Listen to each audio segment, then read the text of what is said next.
दोस्तों, दक्षिण पूर्व मध्य railway south eastern central railway की तरफ से वैकेंसीज आई हैं, जिसमें नंबर ऑफ पोस्ट दी हुई हैं अलग अलग ट्रेड्स की।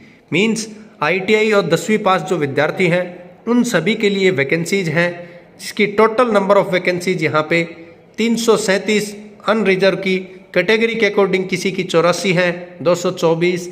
इस प्रकार टोटल जो नंबर ऑफ वैकेंसीज हैं वो 835 वैकेंसी हैं। 84 और जो 33 है वो एक्स सर्विसमैन और पीडब्ल्यूडी कैंडिडेट्स के लिए है। ये जो ऑनलाइन एप्लीकेशंस है ये ट्रेड अप्रेंटिसेस की है, जो कि अंडर अप्रेंटिस एक्ट 1961 के तहत है। और ये जो फॉर्म है ये 25 फरवरी 2025 से 25 मार्च 2025 रात 11:59 तक फिल होंगे, जिसमें जो एलिजिबल कैंडिडेट्स हैं वो सभी अपने इस फॉर्म को फिल कर दें। अपने इस फॉर्म को फिल करने के लिए आपको सबसे पहले जाना है www.apprenticeshipindia.gov.in। यहाँ पे आपको अपना रजिस्ट्रेशन करना है और उस रजिस्ट्रेशन की कंप्लीट इंस्ट्रक्शंस जो हैं उनको फॉलो करते हुए जाना है। आईटीआई की कौन कौन सी ट्रेड्स के पर्सन भर सकते हैं? Carpenter, COPA, draftsman, electrician, electrical, mechanical, fitter, machinist, painter, plumber, ये आरएसी, एसएमडब्ल्यू, स्टेनो, ये स्टेनो इंग्लिश और हिंदी दोनों, diesel mechanic, turner, welder, wireman. इस प्रकार से नंबर ऑफ वैकेंसीज टोटल 835 आप लोग फिल कर सकते हो। एजुकेशनल क्वालिफिकेशन की बात करें तो आपका 10th पास होना जरूरी है, साथ ही आपका आईटीआई पास होना जरूरी है। एज लिमिट की बात करें तो मिनिमम एज 15 ईयर्स है, मैक्सिमम एज 24 है without any reservation. SC ST reservation 5 साल के साथ में ये 24 से 29 हो जाती है। ओबीसी की 3 साल के साथ 27 की हो जाती है। एक्स सर्विसमैन और पीडब्ल्यूडी कैंडिडेट्स के लिए 10 साल के रिजर्वेशन के साथ 34 साल की हो जाती है।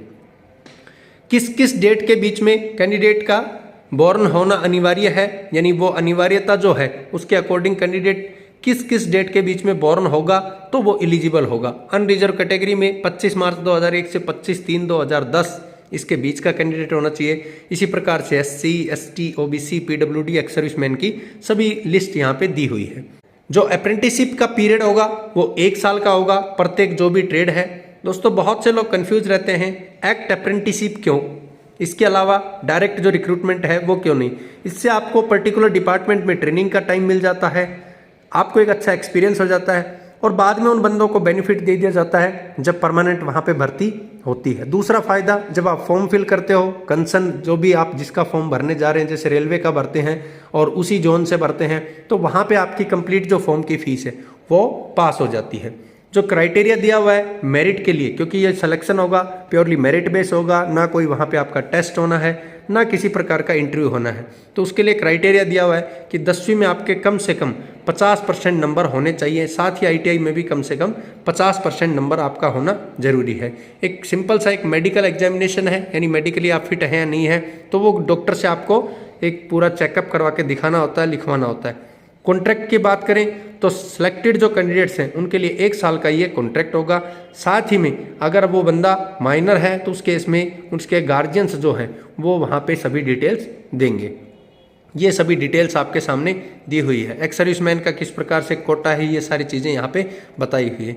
लास्ट डेट रिसिप्ट की, यानी जो सबमिशन होगा फॉर्म की, वो 25 मार्च 2025 रात 11:59 तक है। किसी प्रकार की फिजिकल कॉपी आपको वहाँ पे भेजने की आवश्यकता नहीं है। दोस्तों, ये इसकी वेबसाइट दी हुई है apprenticeshipindia.org.in। यहाँ पे आपको अपना सभी रजिस्ट्रेशन करना है, सभी जो डॉक्यूमेंट्स हैं उनकी कॉपी को रेडी रखना है अपलोड करने के लिए, क्योंकि सारे डॉक्यूमेंट्स की जो कॉपी होगी वो अपलोड होगी और फाइनली फिर आपके 50% से ऊपर नंबर है तो आपके सिलेक्शन होने के चांसेस बढ़ जाएंगे। तो यही था दोस्तों रेलवे की तरफ से, और रेलवे भी साउथ ईस्ट सेंट्रल रेलवे की तरफ। थैंक यू दोस्तों।